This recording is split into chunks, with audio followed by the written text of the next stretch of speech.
Welcome back to the She Sells, He Sells podcast, where we are here to change the way you think about sales by getting you to look at it in a whole new way. Krista here for a solo episode that when I planned it and started thinking about it, felt like a very good idea.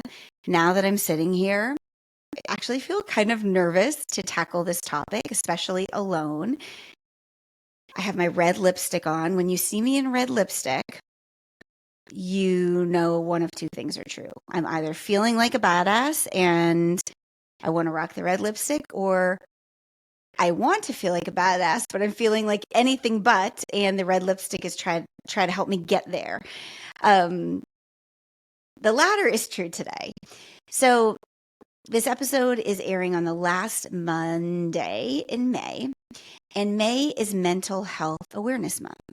And I've been thinking a lot about, do I want to create some content around that? Do I want to talk about my own personal experiences with mental health? How do I want to do it? Social media feels almost like too open and too raw. So instead of putting it on a podcast that can go to anyone, anywhere, I don't know. I think this podcast feels a little bit more intimate, like I'm just having a conversation with you. And so I hope that's the way you will receive it. I want to make a disclaimer before I get into it. First of all, I am not a mental health professional. Used to be certified, but I am no longer. And so I am simply going to speak from my own experiences, my own thoughts, and research that I've found. Much will be with my own lens on it because I am an entrepreneur who has battled ups and downs with mental health my whole life. And so I'm speaking from that. So this is in no way, shape, or form to replace a conversation with a therapist, a psychiatrist, a doctor, someone who can help you specifically. The second disclaimer is if talking or hearing about mental health feels triggering to you, maybe you're in a particularly rough spot, you might not want to listen. I'm not going to go too deep, but I'm going to share some stories, some things. And so you know what's good for you. And just wanted to let you know, we're going to kind of go there. I had the idea to go there. And as I said, I started getting nervous about going there because it is personal. And it's like, do I really want to share my own personal things this broadly and widely? However, when I did a quick internet search of like, okay, I simply Googled mental health and entrepreneurship.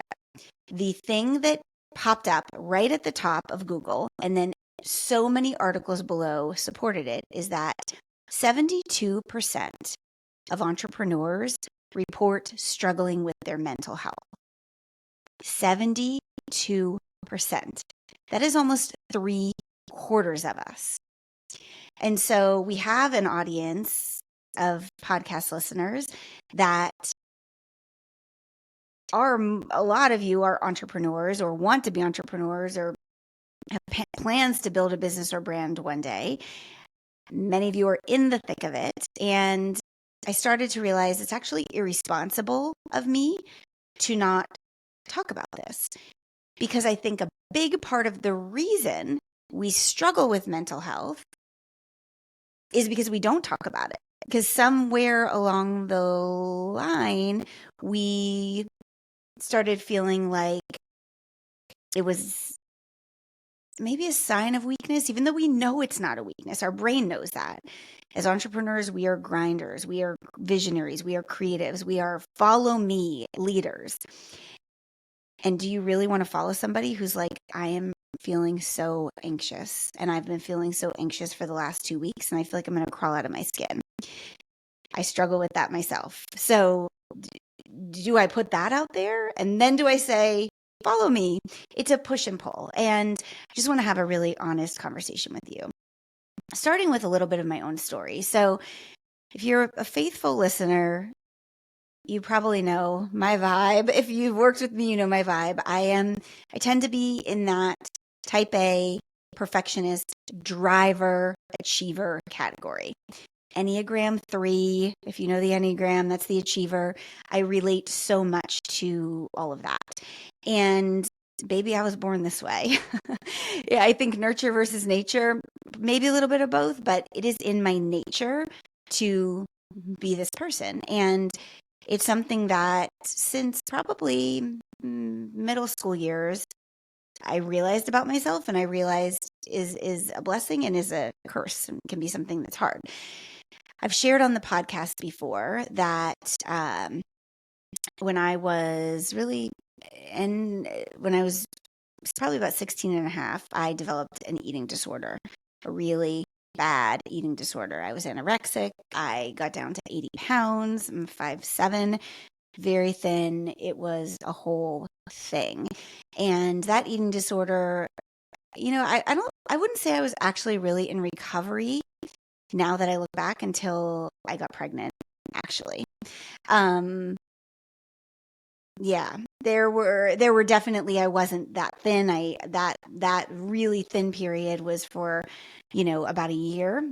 But even after that, it was years of trying to like make peace with food. And if you know anything about eating disorders, it's really not about the food. It's about what's going on below the surface. And for me, that was control, perfectionism, wanting to be the best. I was a dancer.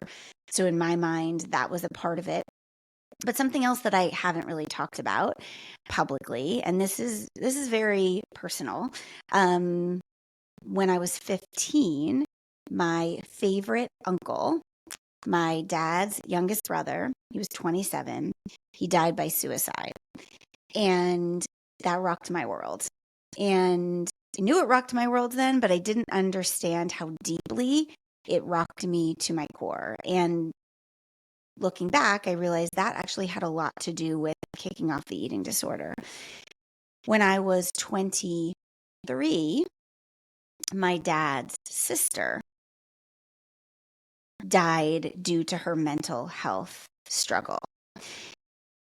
And so an aunt and an uncle within, less than 10 years really started making me look at mental health in a whole new way. An aunt and uncle dying because of mental health issues, and not, especially my uncle, had no idea there was anything wrong. Now, even obviously as a 15-year-old, maybe you don't know, but nobody had any idea.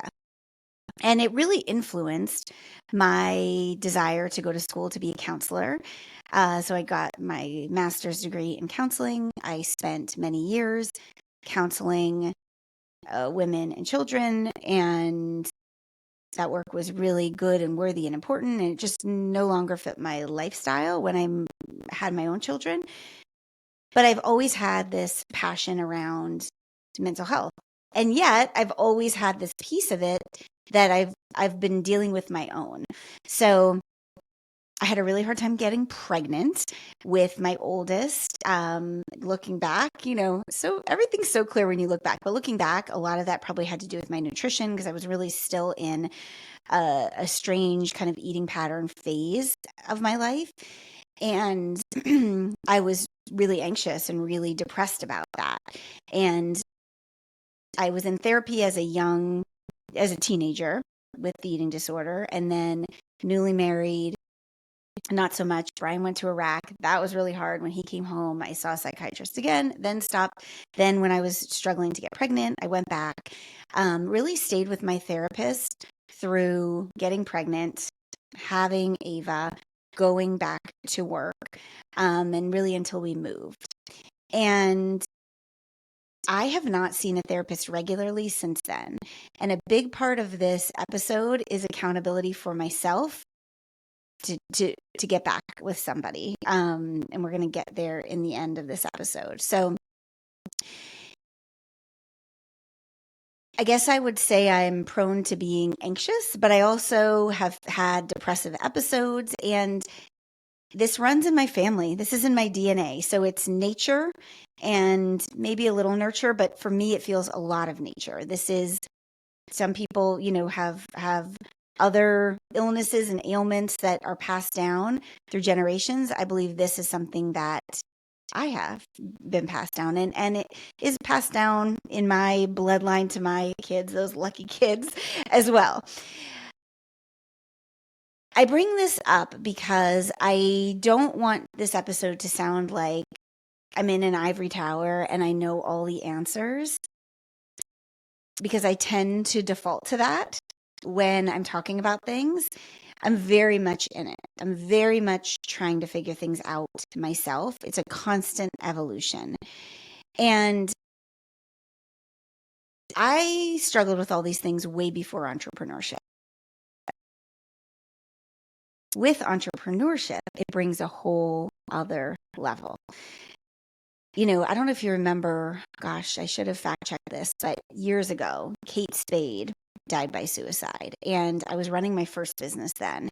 And I remember hearing that news and crying for 2 hours when I heard that news, which is a trigger that there's something there. There's definitely something there. Not that I was feeling that low, but I just remember thinking, like, here's this woman that everyone is looking at. Like, she has it all. She's built a global brand. I mean, I don't know her net worth, but multi-millions at least. She's a household name. I think she had a daughter.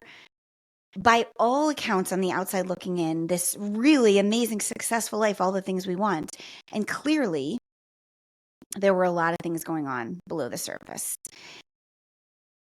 And I relate to that not in the wanting to end my life way, but I relate to that, and I think maybe you do too, in the, like, from the outside looking in, things look amazing. Things look great. Things look so successful. But it's like you're that duck, right? You're floating across the surface of the water and it looks just so effortless. And underneath, you are paddling like crazy to stay afloat. Your feet are going nuts, and that takes a toll on you. That Kate Spade moment reminded me a little bit of a recent moment I had.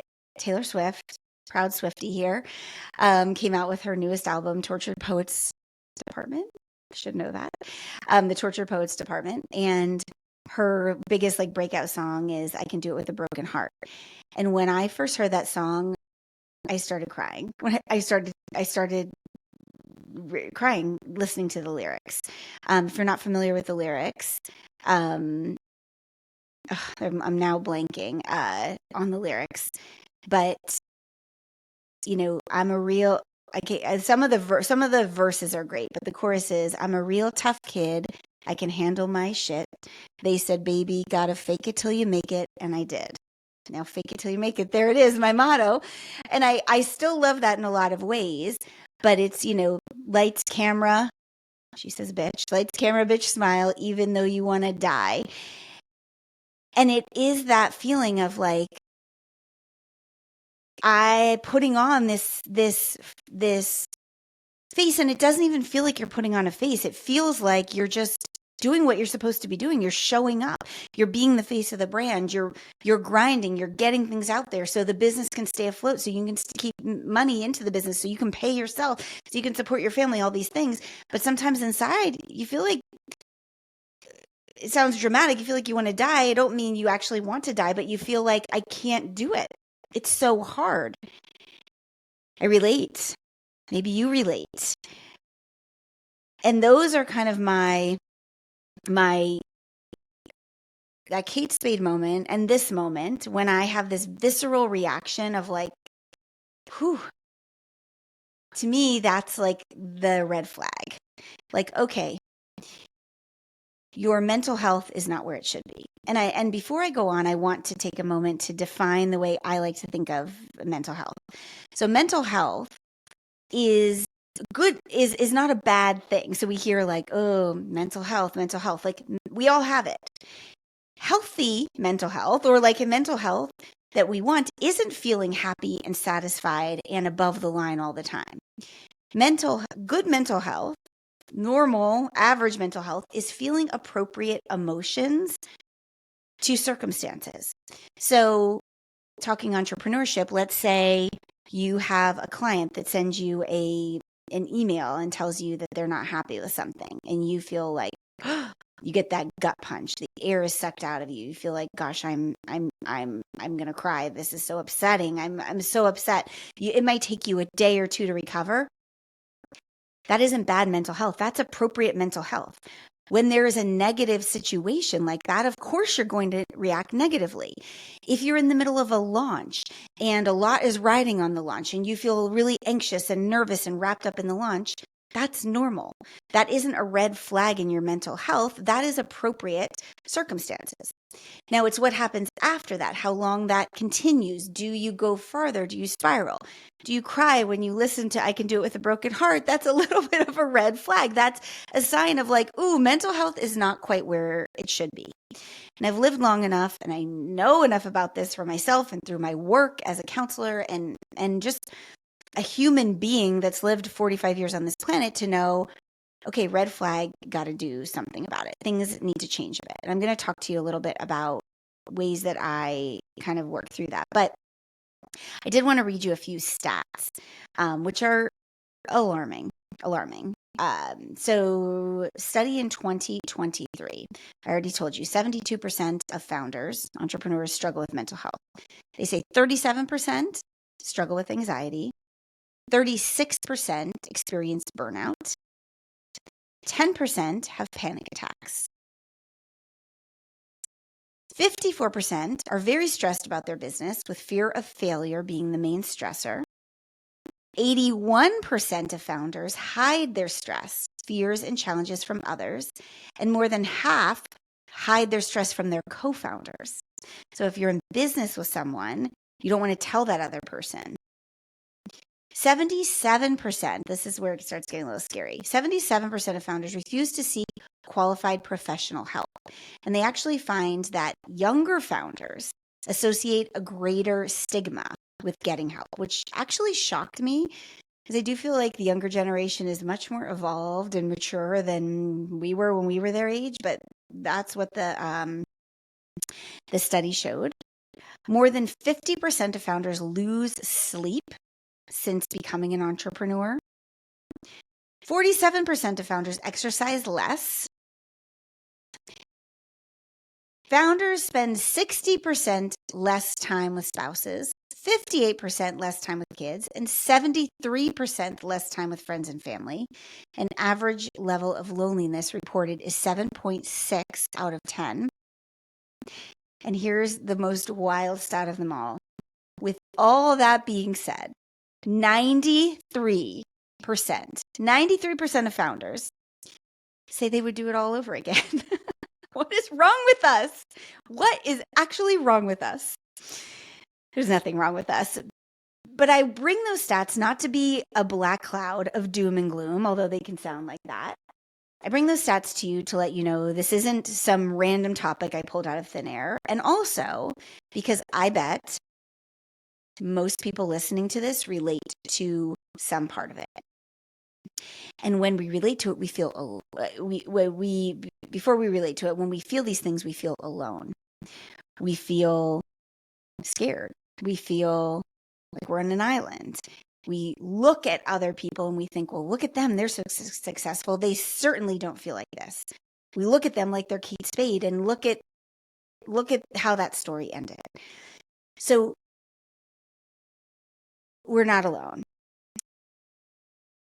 And the first step in realizing that is having conversations like this. And this is why I'm doing this episode. This is why I'm bringing it, even though it feels incredibly uncomfortable and a little bit like I'm walking down this street naked here. So why? Why are entrepreneurs like this? Is it a chicken or an egg thing? I was recently at a cardiologist appointment with my middle daughter, and but we've been dealing with a lot of things with all of my kids, and we were talking about something that's going on, and I said, well, she is just like me. She is very much cut out of exactly the same cloth I am.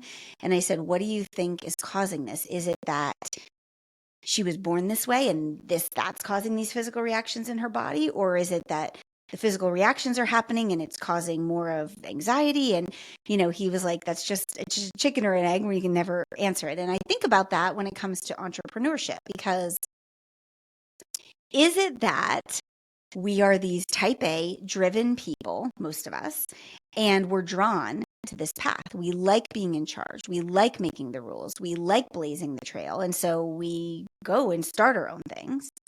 Or is it that we're in this situation that is extremely high stress and creates a lot of anxiety? And so that's why we feel the way we do.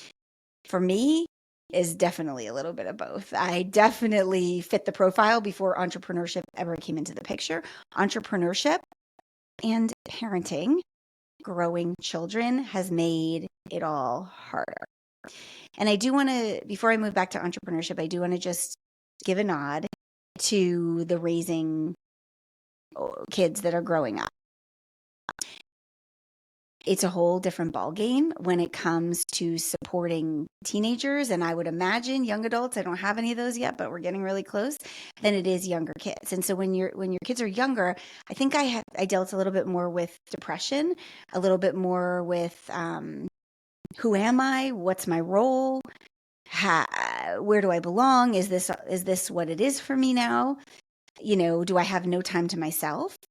And then the kids get older and they do all these amazing things and they can dress themselves and they can manage their own schedules and they can tell you where they need to be and when. And, so you have more free time to be freed up to go do all the things. But then on top of it, they're becoming their own people and they're living in this world that is a high stress world that they have access to anything in their hands at any time. And it gets heavy for them, and they're also dealing with relationships and friendships and wanting to succeed and things not going the way they want. And I can only speak as a mother and I can only speak from my own personal experience, but I always describe it as, with everything that happens in one of my kids' lives, and I have 3 of them, it feels like it's like a brick is laid on my chest. And, from something like that feels very serious, like a car accident, to something like a text that says, "Oh my gosh, Mom, I'm really upset. I totally bombed my math class. I'm never gonna get into college," which is just an emotional reaction. It's like a brick. Another brick is laid on you, and it's really hard to get those bricks off because there's always things popping up. And if you're already carrying your own personal bricks and you're carrying the bricks of entrepreneurship, it literally can feel hard to move forward and physically hard to move forward. And so I just wanted to bring that piece of the conversation in as a parent. This is about entrepreneurship and mental health, but maybe you're not an entrepreneur, or and you are a parent, or maybe you're doing both like me. That is a big piece of the puzzle as well. So back to entrepreneurship and mental health. Why are these stats so heavily stacked against us? Number one, if you were working a job that you worked for someone else, there is a stability. Yes, you still can be someone who really wants to succeed and wants to do well and wants achievement. But at the end of the day, for the most part, you're going to be able to go back the next day and your job will still be there. And that every 2 weeks your paycheck is getting loaded into your account and it's going to be the same amount no matter how much you've bombed things in the week before. Now, obviously there's differences when it comes to commission, if you're on commission and startups and all those things. But for the most part, there is a safety net when you're working for someone else that is not there when you are doing your own thing. And so if you're someone who wants to be successful, being successful, let's say as a teacher, is maybe getting an award or having a parent tell you you did a great job, or having kids seem very happy in your class, or getting a great review from your principal. Success as an entrepreneur, as a teacher, I said, right? That was all success as a teacher. Success as an entrepreneur is selling out a program, is getting a lot of new followers, is getting an email that gets a lot of responses, is landing a gig that you really wanted, landing a big client. Similar. However, The difference is the teacher is going to get her paycheck. And unless she really screws up, or he or she really screws up, the next year their job will still be there. As the entrepreneur, not so much. You don't know what you're getting paid. You need to generate that revenue for yourself. You don't know if a month from now the doors will still be open, a year from now the doors will still be open. Your success, it rides on a lot. And if you are supporting people other than yourself, it really rides on a lot. Are you going to be able to pay the dance bill? Are you going to be able to get the landscaping that so desperately needs to be done? Are you going to be able to pay the mortgage this month? It's heavy. Another reason I believe for this is everything is public in entrepreneurship. So the teacher might have had a horrible week, right? The teacher might have had kids that maybe a high school teacher flipped them off, cussed them out, ran out of the class, a principal who had a meeting and was like, we really got to tighten things up, right? Things have been rough. The entrepreneur might have a failed launch, might have a product push, a big event, and no one shows up. They might have, sent an email and totally said the wrong thing and got a lot of angry responses. Similar, but the difference is for the teacher, what happens in their life happens in school, and the school community knows about it, and the principal knows about it. Maybe even some parents or students know about it, but it's a little bit insulated. As an entrepreneur, everything's public. You are selling publicly. You are the forward-facing, the face of your business. You're sharing these big things, and so then it feels like, well, I had this event and now everyone is asking me how it went because everyone knows about it because I blasted it everywhere and it was a total failure. I had this launch and everyone was watching and following along, and now they're wondering, and I look foolish. I posted this thing on social media that I thought would be great, and I just want to go take it down because no one interacted. No one responded the way I wanted to. It feels like you're failing very, very publicly. You also don't have knowns. There's no predictability. There's nothing, you just don't know. Like, you can plan and you can try, but there's not the big corporate structure. There's not the, tax base if we're talking about a school teacher, or if you're working for a big company, there's not the investors' money or the, millions of revenue that are in the bank that are being pulled from. There's not that safety net. Also with entrepreneurship, we're working a lot. We don't have a regular schedule, right? So many jobs, you go in the morning, you finish in the afternoon. Now, I know you have to do work outside of that, but that the entrepreneurship journey is I could start working as early as 4 a.m. I could stay up till 1 a.m. I could not work a whole day. Like, the schedule is so fluid, which is amazing. And it's why we do it. It's why we want to come to it.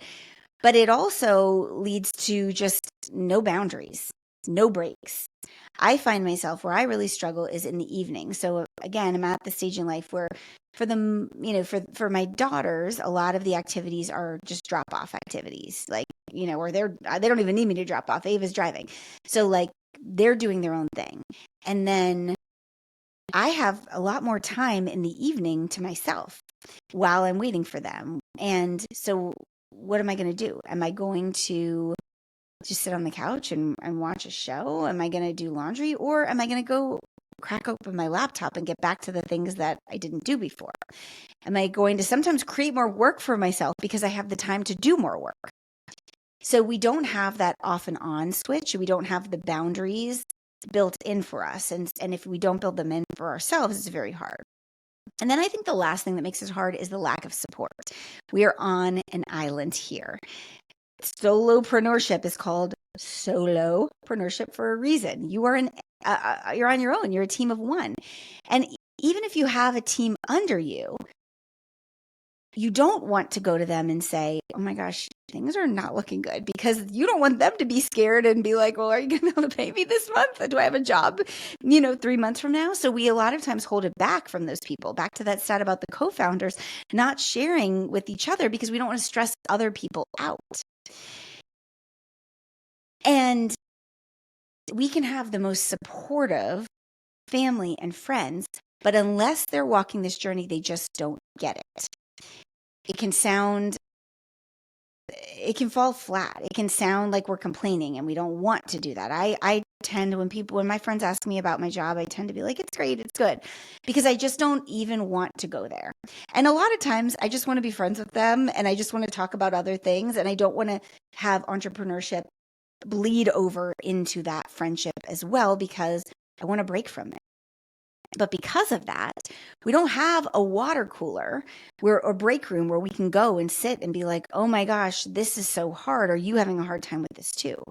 And unless we intentionally seek that out, we feel very, very alone. So I've made the case for why this is hard. Talked a little bit about me and how I get it. And I'm honestly going through a particularly hard season right now with my own mental health. I think it's kind of back to that brick analogy. The business is hard in general. It's always been hard. It will continue to be hard. So nothing's different there.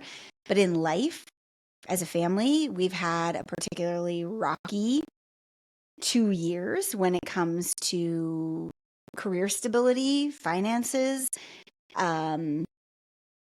kids getting older, stuff happening. We shared on the podcast, like, our basement was flooded, our daughter totaled her car, Brian threw out his back, like life things.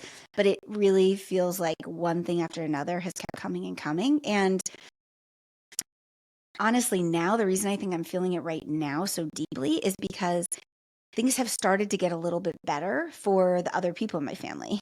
And so the bricks that were laying on my chest that I was attributing to, like, well, I need to get this kid set up with this, and I need this kid to feel good about this, and I need to help get this kid with this, and I need to help my husband with this, and I need to do this for the house. They're starting to be lifted off, which should feel amazing, right? It should feel liberating. But instead, it's kind of leaving me with like, but why do I still feel heavy? Like, why don't I feel better? And that's when I realized, like, oh, it's because of my own bricks. I got my own stuff here and they're feeling really heavy. And that's my signal that something's got to change. So what do I do that has helped me and maybe can help you? And again, these are my things, personal to me. I know they've helped other people. I know they can help other people, but you kind of got to figure it out for you. So I'm hoping by talking through these things, they will maybe spark you to either do some of the same or find some of your own. And so much of this is really, number one, admitting like, this is tough. I have got to tackle this. And then, like, what am I going to do? What next? So the first thing, number one for me, is talking about it. That's why I'm doing this podcast episode, honestly. I've talked about it with Brian quite a bit. I talk about it with my sister, who's always a great confidant and sounding board to me. But outside of that, I really haven't talked about it. So people listening might be like, what, Krista? I did not realize. And it's not because I don't value my friendships or what, it almost feels too exhausting to talk about it sometimes. It's like too hard to talk about it. But bringing it to the light brings a lot of clarity for yourself, takes it away from the darkness, and shame thrives in silence. And so when we sit in the silence and the darkness and we just sit in our head and it feels very dark and heavy, we get deeper and deeper and deeper in that dark spot. And we feel more and more shame around these feelings. When you talk about it, it brings things to light, and light helps. And so figuring out who is one person in your life that you can be like, hey, I'm having a hard time here. I need you to listen to me. And I need you to listen just to listen and not to offer solutions for me. I just need to listen. I need to get some things off my chest. Maybe you want to take it to a broader audience. Maybe you're tired, and this is kind of where I am. Like, and I think that's why that Taylor Swift song just felt so deep for me, because it's this idea that the meaning behind the song, I talked about it without really giving context, is she went through, I guess, a horrible breakup last summer. while she was on tour. And she's out on tour with the lights on her and everything glimmering. And, one of the lines is, I act like it's my birthday every day, like just this amazing happiness. But inside, she felt broken. She felt like she was falling apart. And for me, that's kind of what I've been feeling. Like, no one would have any idea I feel anything other than happy and upbeat and positive and go get them. And it's not fake. It's just so easy for me to slip into that mode, and I don't feel like, okay, Krista, fake it. I literally feel like, well, I'm just going to step right in there, and it's so easy. But then when I step out, I'm like, oh, I feel so heavy again. And so maybe if you're feeling like that, what I just described, maybe it's not a bad idea for you to do something like what I'm doing. You don't need to totally run down the street totally naked. Maybe you leave your bra and underwear on. I don't know. Maybe even a shirt, but like share a little bit. Let people know, because by you doing this, and what my hope is, I'm giving permission for other people to do the same. Exercise. Exercise has been huge for me. There have been so many days in the last 2 months that exercising is the last thing I want to do. I do not want to get dressed. I do not want to get ready. I want to just open my laptop and do what I need to do and crack it and then put it down and stop. And I don't want to build in time for my endorphins. However, I'm proud of myself in that I've just not let that be an option for me. I'm not going to exercise today. I've not let it be an option for me. I just do it. I don't think about, do I feel like doing it? Will this be hard to do it? I just do it. It's an appointment. Pretty much every day I work out at least 5 days a week, sometimes 6. And working out sometimes is like a long walk. But I'm doing something to move my body most days of the week because I know it helps me. And when I don't, as tempting as it is to not do it, I feel so much worse. Endorphins, serotonin, it gets it kicking in your body. This is not the cure to depression or anxiety, but it is so helpful. It is so helpful. And if you're an entrepreneur and you're not adding in daily movement in some way, shape, or form, I highly encourage you to do it, because not only does it help with your mental health, but it really helps with your creativity. Find a community. You've got to be with people who get it. You've got to be with people to get it. So you might vent to your best friend or your sister or your spouse, about what's going on, or your doctor, right? And we're going to get there, of course. But you also need to find a community that understands, where you can say, I am so tired of showing up and making these reels, and I look like I'm this one person, but inside I feel like a totally different person sometimes. I feel heavy. I feel dark. I feel like it's all a lot for me right now. You've got to be in a community that you can say that and not have people be like, what? Or, okay, well, here's what you're going to do in 3 steps. Here's how you're going to fix it. That will just hold space for you. You need to be in a community that will hold space for you. That is one thing I'm so proud of with our ACORN community. I don't share in the community like that because I'm the leader of the community. So I have to find my own communities to do that, which I have. But within the ACORN community, we have people sharing that kind of stuff all the time. I always tell them this is a bras off zone. It's the second time I'm mentioning a bra in this podcast. Brian would be mortified. But it's a bras off zone, meaning you're not trying to be someone you're not here. You are letting it all hang out, if you know what I mean. Now, you're not going to sit and bring other people down, but you are going to say, hey, I just need somebody to listen, and here's what I'm going through. And it feels kind of hard. And you're going to have other people hold space for you and encourage you and say, it's okay. You're not alone. How can I help you? What can I do for you? You've got to be in the room with other entrepreneurs to get it. They get it. It's just like your water cooler moment at work, where you can find that one person that you're like, oh my gosh, this sucks. This boss is annoying me. You've got to have that person. And it can be a whole community, or maybe you just find one entrepreneurial bestie that you can just totally go back and forth with. I definitely have, luckily, 3 or 4 of those. And those friendships are precious to me because we sustain each other and we get each other. These are three things, five things. I don't know if I said that there were going to be five. So the first is to talk about it, to stop trying to pretend like things are good. Find somebody you can talk about it to. Second is exercise. Third is find an entrepreneurial community or person that gets it. Different than number one, because number one is just like ripping the Band-Aid off. Number three is being consistently surrounded by people who get it. Number four is saying no to more things. I kind of went through a rough mental health period that was more situational, I'd say, back at the end of this year, where we were just in like life was hitting us. And I decided we're not recording any new podcast episodes. We did our best of series then. I think we pulled 5 old episodes. I'm not writing a newsletter every week. And I pulled old content and I reposted old content for the entire month of December because I simply felt like I cannot do anything else right now. A lot of the things that we do as entrepreneurs, we feel like we have to. And yes, you have to take care of your clients. Like there are things you have to do, but do you have to do everything when you're really in a tough space? Now, again, you got to be honest with yourself because the flip side of this coin is calling everything anxiety and calling everything depression when some things are just a part of the journey. You know when you're just riding the roller coaster and you're in a down period, or when you're in a valley and you need help getting out of it. It is not the roller coaster that's going to go back up unless you help yourself.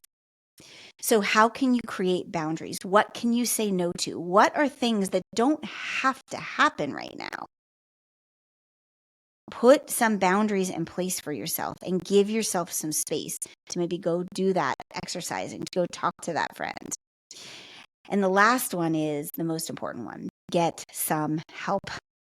Therapists are wonderful and amazing. And I started this episode by saying, like, this is kind of my accountability to myself. Like, that is the next thing I am doing. Getting not just a therapist I can pop in and out with, because I've had those over the last 2 decades of my life, going back to what I had when I was much younger, to when I was 22 and I saw someone every single week. That's where I'm at. It's time for me to find someone consistent because I've helped everyone else in my family get that support. I've helped everyone else do it. I talk to other people. Why am I not doing it for myself? And probably why are you not doing it for yourself?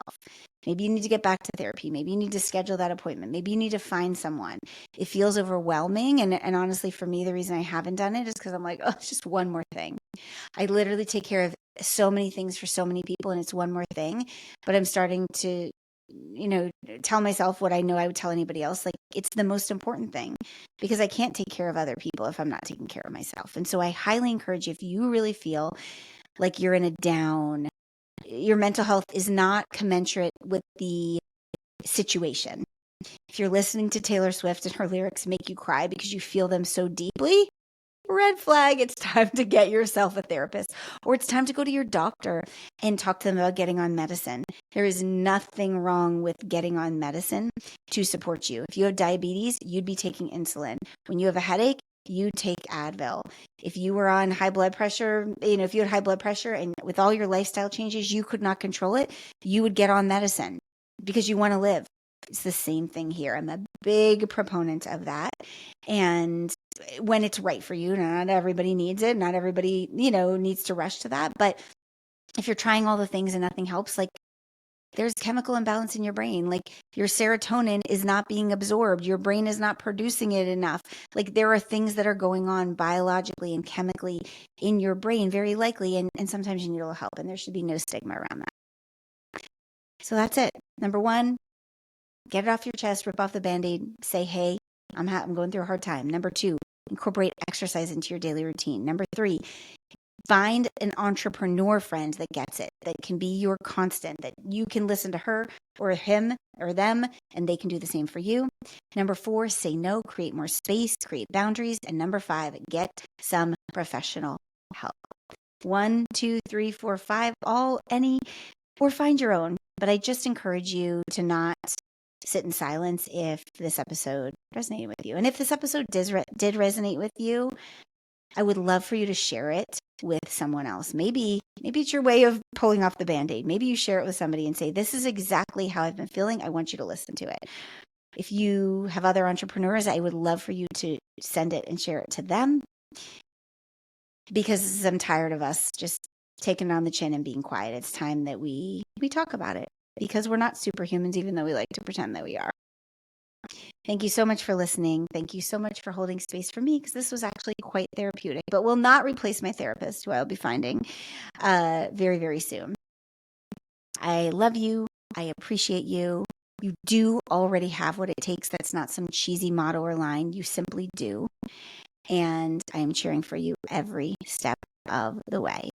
Again, if you love the episode, please share it. Also, shoot me a DM. I'd love to get your feedback and have some conversations with you. Until next week, bye-bye.